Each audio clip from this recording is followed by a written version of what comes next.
नमस्कार, मैं अरविंद कुमार, आप देख रहे हैं भारत राष्ट्र। हमारे साथ हरियाणा से ईश्वर सिंह जी हैं। जी, आपका मेरे चैनल पर बहुत-बहुत स्वागत। धन्यवाद अरविंद जी। मैं जी बहुत-बहुत आभारी अ, हूँ और आपके दर्शकों का आभारी हूँ। जी, आपका शुक्रिया।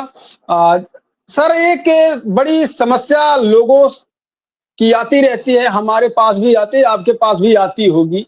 जो लेबर की समस्या है, मज़दूरों की जो समस्या है, आखिर इसको भारत सरकार अपने नज़रिए से मज़दूरों की समस्याओं को जो है, हल क्यों नहीं निकालना चाहती?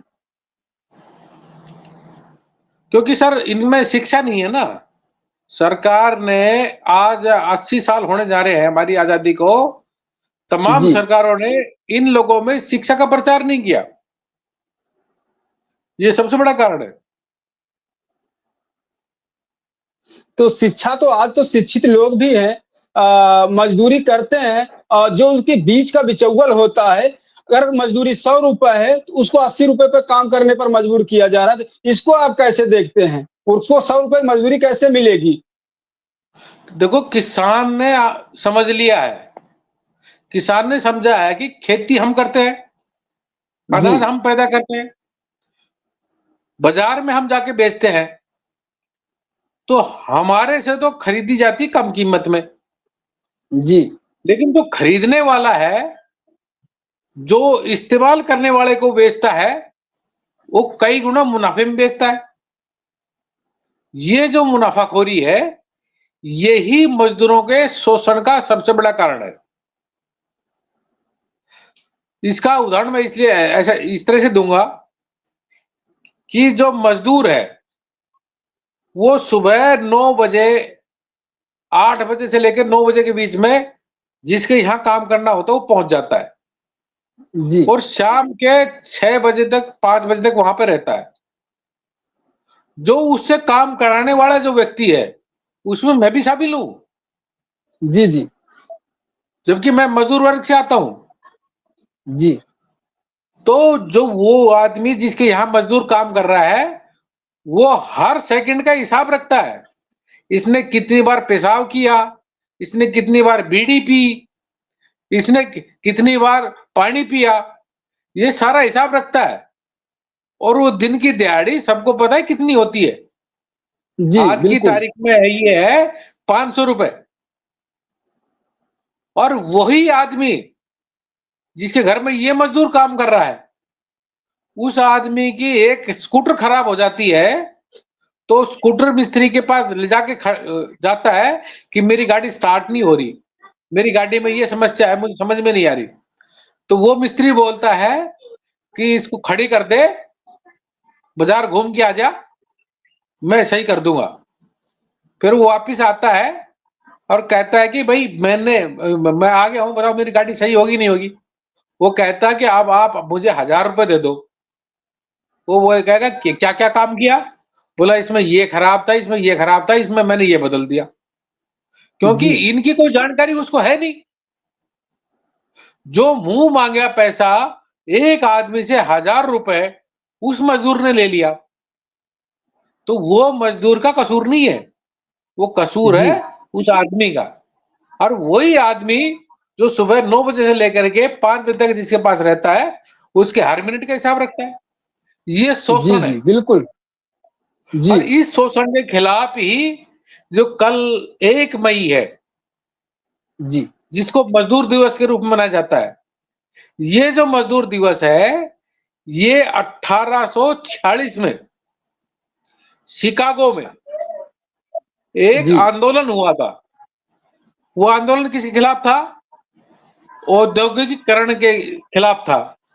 जी, जी, औद्योगिकीकरण जो आज हमारे भारत में चल रहा है जी, कि एक मज़दूर जो है 8 घंटे के अलावा 15 घंटे तक काम कर रहा है और मज़दूरी वही मिल रही है।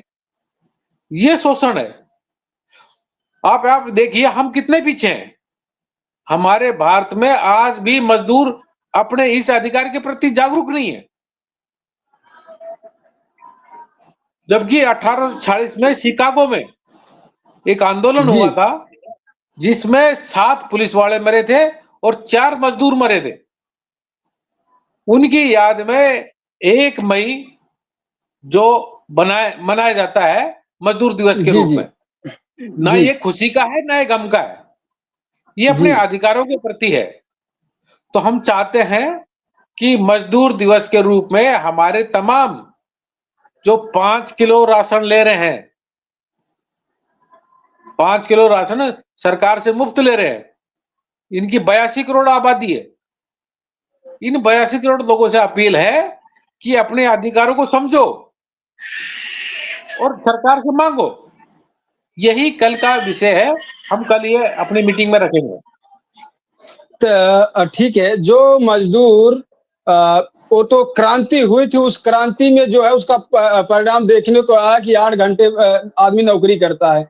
लेकिन आज जिस तरीके से मज़दूरों का शोषण हो रहा है, प्राइवेटाइज़ेशन हर सेक्टर के करके, तो इससे मज़दूरों के ऊपर क्या असर पड़ता है? उनकी रोज़ी-रोटी पर, उनके बच्चों के पढ़ाई-लिखाई के भविष्य को लेकर के? सबसे पहले तो वो सामाजिक प्राणी नहीं रह पाते। जी, पहला असर ये है, क्योंकि वो सुबह निकलते हैं, शाम को आते हैं, खाना खा के सो जाते हैं, सुबह निकल के चले जाते हैं। ये इसका मतलब मशीन का काम कर रहे हैं।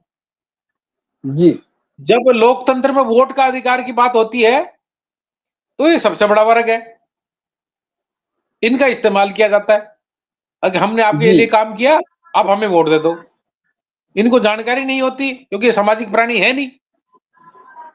तो इनकी वोट से सरकार निरंकुश होती है। तो ये इसलिए इनको जानना बहुत ज़रूरी है, इनका अधिकार क्या है। दूसरा है कि इनके बच्चों की पढ़ाई-लिखाई कौन कराएगा? किसकी ज़िम्मेदारी है? हमारे देश में पिछली सरकारों ने इनका प्रावधान बनाया था कि जी, जैसे भट्टा मज़दूर के जो भट्टे में जो ईंट भट्टे में जो लोग काम करते हैं, तो ईंट भट्टे का मालिक उन तमाम मज़दूरों की पढ़ाई-लिखाई का इंतज़ाम करेगा। क्या देश में ये हो रहा है? क्या देश सरकार इसकी मॉनिटरिंग कर रही है? क्या देश मज़दूर को पता ही नहीं इस बात का? तो हम जो है कल इस बात को लेकर के अपने मज़दूर भाइयों को जगाएँगे, क्योंकि मैं भी खुद एक मज़दूर फैमिली से आता हूँ। जी। तो सर आपसे एक अंतिम सवाल कम समय आप लेना। तो मज़दूरों का जो शोषण हो रहा है, आखिर इस शोषण को रोका कैसे जा सकता है? सिर्फ लोकतंत्र प्रक्रिया प्रक्रिया से लोकतांत्रिक प्रक्रिया लोकतंत्र तो चल रही है ना? लोकतांत्रिक प्रक्रिया तो चल रही है ना सर?